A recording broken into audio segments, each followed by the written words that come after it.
When my ideal home was finished, I was ecstatic about the impending start of a new life. I looked around our new house and thought about how we would live there. I was excited because there were a lot of things I wanted to start over. My in-laws showed up out of the blue.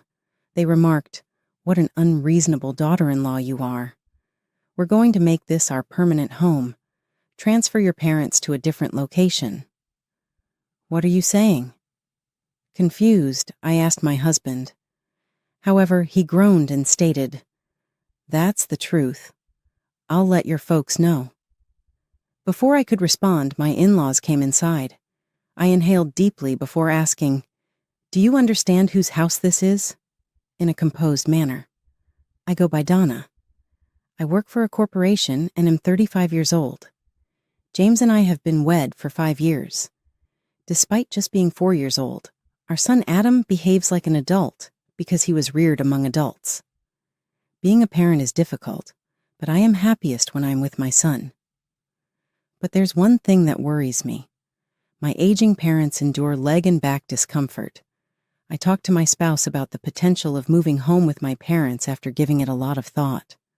That certainly raises concerns. Rewarding them for all that they have done for you would be a fantastic idea. Additionally, James remarked, "I see no problem with it if it makes you feel secure, Donna." "That's excellent." "James, thank you," I answered. I was happy to have married someone who was so compassionate, as my husband quickly acknowledged. I took the initiative to start making arrangements for me and my parents to live together. However, things did not go smoothly. The location of my parents' home is far from the city center, in the suburbs. Living there would greatly complicate transportation. To make matters worse, we couldn't drive to my parents' place, which made life there difficult. Since our son was growing up at the time, it was not practical for our parents to move in with us, since we were renting a furnished apartment fit for a couple. That plan was not workable. I thought for a long time before I had an idea. "James, I've changed my mind. What if we constructed a bigger new home? Maybe this is the right time to act boldly." My spouse accepted the proposal right away after hearing it. "It's a really good concept.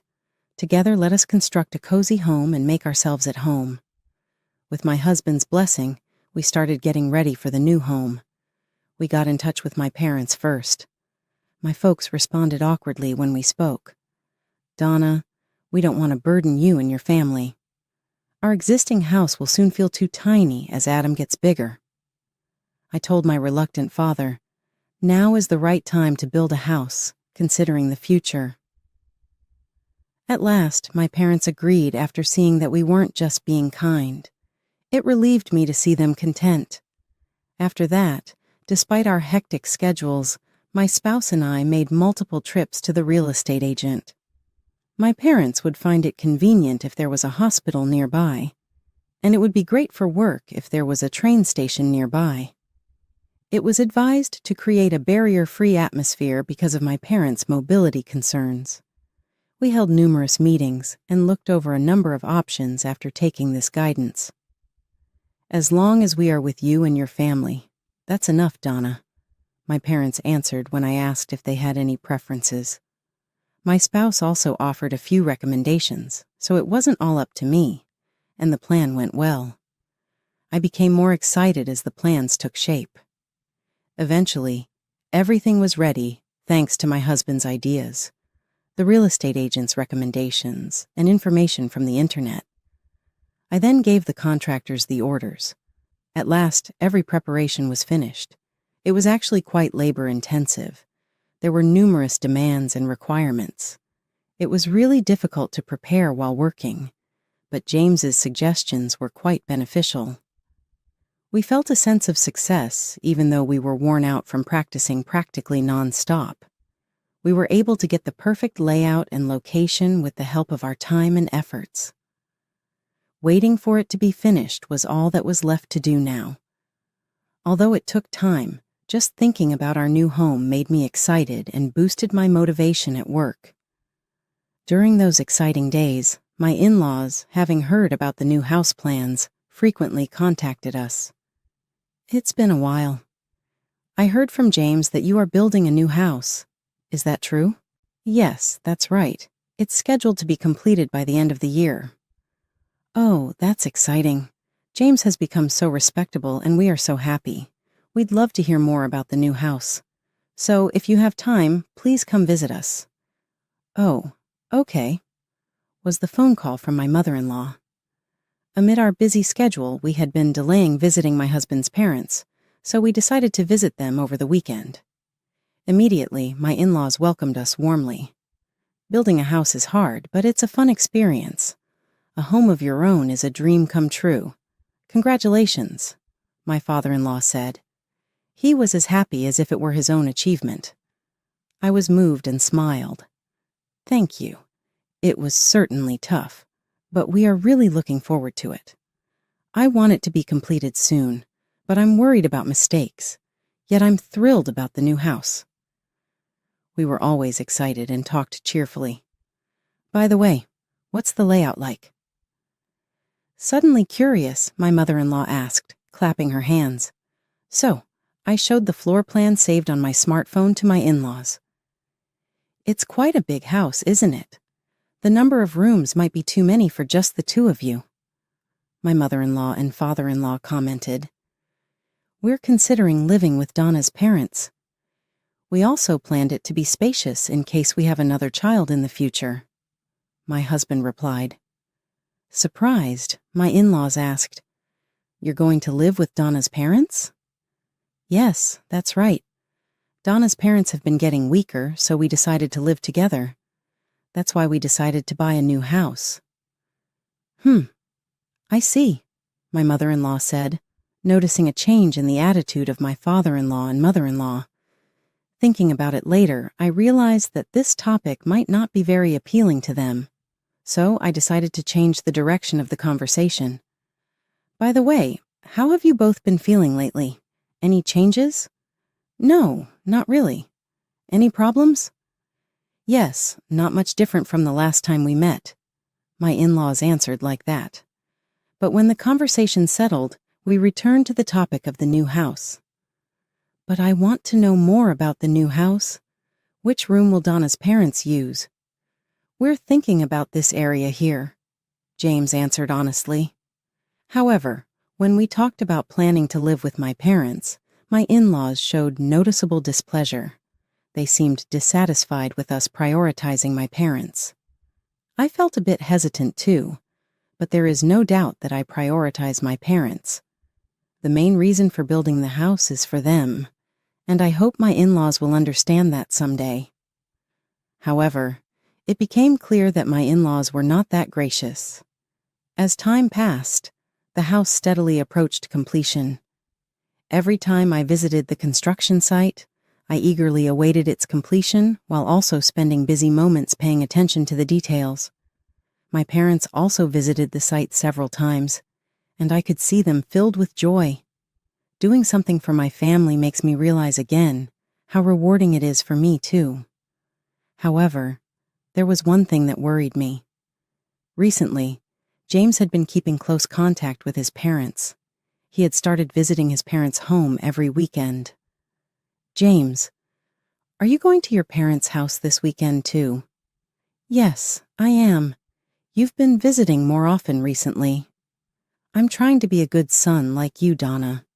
Now that our new house's preparations have settled down, I should show my face during the holidays. That's nice. You're really kind, James. Maybe I should come along with you. Actually, I had some concerns about my in-laws. I was worried whether they felt neglected and if that had affected their health. I thought about helping out as well, not just leaving it to my husband. But he shook his head when I suggested it. I had my doubts about whether it was the right approach, but he said, I'm enough by myself, and went to his parents' house alone. I told him that if he needed any help, I would join him, so I believed he would call me someday. I sent him off that day. Finally, our new house was completed, and the moving day arrived. We loaded our things into the car and headed to our new home. The new house was more beautiful and grand than imagined. I was so moved that I gasped. The new house of my dreams was completed, and I was thrilled about the new life that was about to begin. While looking over our new home, I imagined our future life. There were many things I wanted to start anew, and I was excited. In the spacious garden, we could invite my in-laws for a barbecue, and my son and husband could play there. It seemed my parents were stuck in traffic, and it would take them a while to come over. "You go ahead and wait inside," James suggested, but I wanted to enter the house together with them. I was about to reply, "No, I'll wait here," when suddenly my in-laws' car arrived. Why were they visiting? As I stared in surprise, my in-laws got out of the car with bright smiles. "This house is really magnificent. This beautiful home is something to be proud of." "That's right. It's a perfect house, meticulously planned together with Donna." My husband cheerfully responded to his parents' comments. "Really? Donna's sense has indeed been wonderful," my mother-in-law admitted. "Thank you," I replied as my in-laws hotly threw out those words. After thanking them, they began unloading heavy luggage from the car. I approached my in-laws in surprise and asked, "Please wait. What are these bags for? What are you trying to do?" To my question, my in-laws gave a shocking reply. "What do you mean? Of course, we are bringing these bags into the new house." "What?" I gasped in astonishment. My mother-in-law sighed and responded, "What an unreasonable daughter-in-law. We are going to live here from now on. Move your parents somewhere else." "What are you saying?" I exclaimed in surprise. My mother-in-law shook her head in disbelief and crossed her arms arrogantly. Normally, a daughter-in-law should respect her husband's family. That's why it's only natural for us to live in this new house. "That's out of the question. Hurry up and contact your parents. We need to put our luggage down, and we don't have time to attend to you," my mother-in-law declared hotly. Struggling to understand, I looked to my husband for help, but he responded without changing his expression. "That's the reality. I'll tell your parents that." "Wait a minute. What are you talking about? We built this house to live with my parents. Please don't be so selfish," I protested. My husband sighed in frustration. "Ah, you still don't understand. You should just serve me. Your parents will manage somewhere else." I clenched my fists in anger. My husband was already influenced by his parents. Perhaps until then, his true nature was not apparent, and it has only just become clear. "Stop standing there. Come help with the bags," his parents ordered and confidently proceeded into the house, even though I am the owner and had yet to step into the house. Their unreasonable behavior infuriated me. Wonderful. The decorations are beautiful and luxurious, with faces filled with joy. My in-laws inspected every corner of the house. My anger reached its peak, and I said to them coldly, "Do you understand whose house this is?" What caught me off guard was that while they were in a good mood, my in-laws turned to face my question. "Whose house is this?" "James's house, of course. You think it's a shared property between husband and wife? Such a presumptuous thought is inappropriate. It's audacious for you to claim the new house for yourself when you're being looked after by James." Both my father-in-law and mother-in-law criticized me harshly without giving me a chance to argue. It became clear at that moment that my in-laws were unaware of our financial situation. It seemed James had not explained anything to them. It's unnatural for a house built by James to be shared with his wife. Really, such a presumptuous daughter-in-law is rare. I pity James for having a wife and in-laws like this. My in-laws did not cease their critical words based on their misunderstanding. Finally, reaching my limit, I stared in sure plea at my husband and his parents. "I understand your point. If it really comes down to you all living here, then I will need James to reimburse me for my investment in this house." At that, my in-laws tilted their heads in confusion. "How much money did you actually contribute? The amount you're talking about must be trivial. Why are you making such a big deal out of it?" They responded while bursting into laughter. I glanced at my husband, who remained silent, his mouth firmly shut. Filled with anger, I blurted out, "Why are you silent? You really have a lot of nerve. It's unbelievable that you would hide something so important." When pressed, my husband fidgeted and averted his gaze. At that moment, my mother-in-law intervened and demanded, "What are you trying to say?" My husband looked pale with fear. Realizing I couldn't expect an explanation from him, I decided to clarify myself. In fact, the funds for purchasing this house were all paid from my savings. Therefore, this house is technically mine. As I revealed this, I saw my husband's pale face. It was as if he had held his breath. I continued, "If you want to live here, you need to repay the $330,000 used to build this house immediately." My declaration shocked my in-laws, and they were left speechless. The next moment, they turned to my husband, pressing him in a panic. "James, is that true? Is Donna really the owner of this house?" Faced with their questions, my husband seemed to have no choice but to admit the truth. Looking slowly at my nodding husband, he explained, "Actually, Donna purchased this house. She is very capable and already holds a managerial position.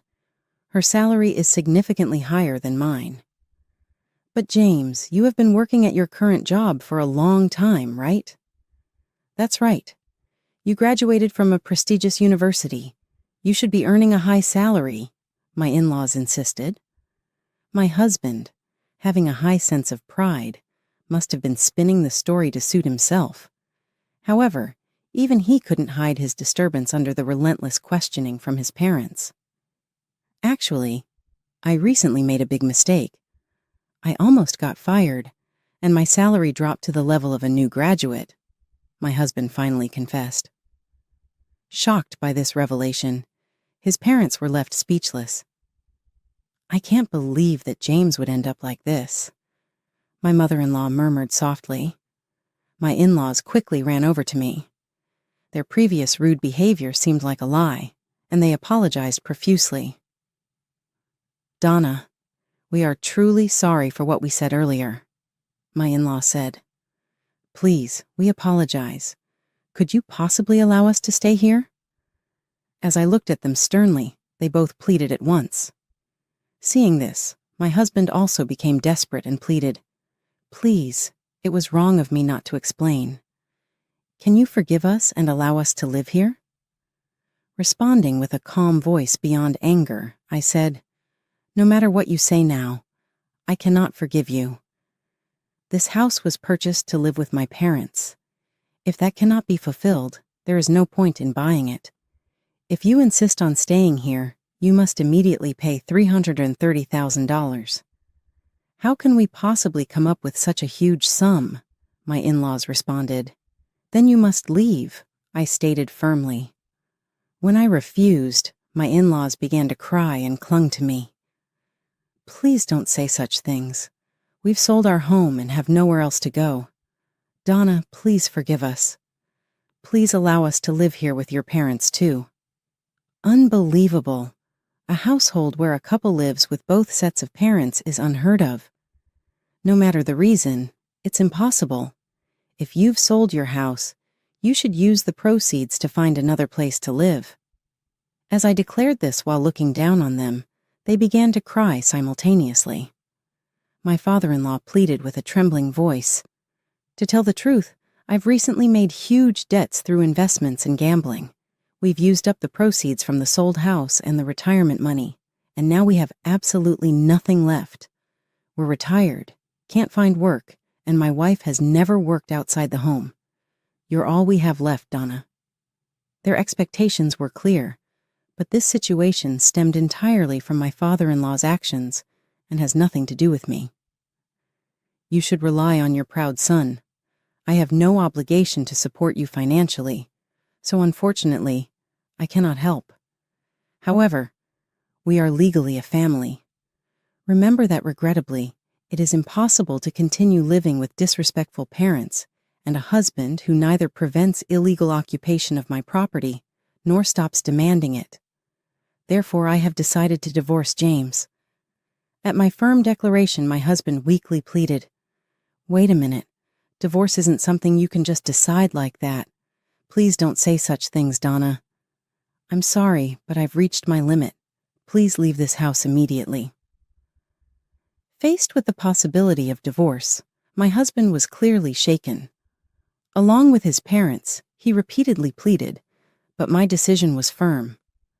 I cannot tolerate them staying in our house without permission for an extended period. If you continue to stay, I will call the police.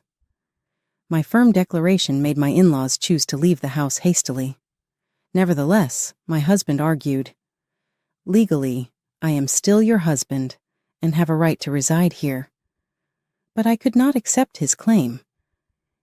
"If you continue to stay here, I am prepared to take legal action and have you removed.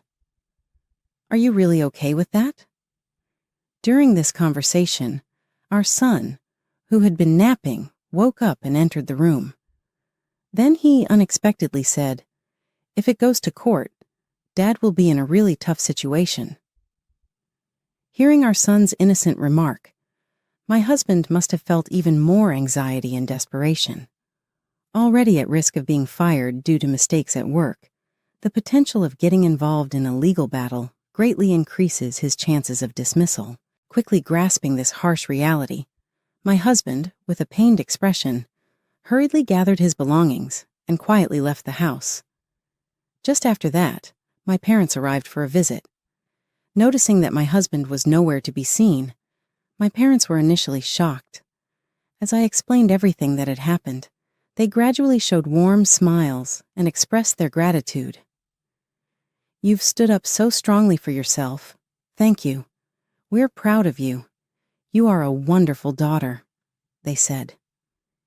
Hearing their words, I felt a release from the anxiety I had been carrying for a long time and finally regained peace of mind. I had hoped that my husband would understand and accept the situation, but that was a wish unfulfilled. Perhaps escaping from a family that belittled me before things escalated further was actually a stroke of good fortune. The in-laws who had insulted me called repeatedly a week after I drove them out, but I decided not to respond to any of their attempts. According to some information, after losing their home, my in-laws are barely surviving in a poor-quality apartment. My marriage to my spouse eventually came to an end, and the divorce was sealed. He was transferred to a new area and is currently leading a difficult new life as a result of his employment failures. Meanwhile, I'm genuinely thrilled every time I see my folks basking in the sun in our large new backyard. Even though things didn't go as planned, as a single mother, we are content and tranquil in this lovely home. I'm starting over, and I firmly believe that this stress-free setting will be far superior to co-parenting with my former spouse for raising my child. I'm determined to put in all effort till my son matures into a respectable adult.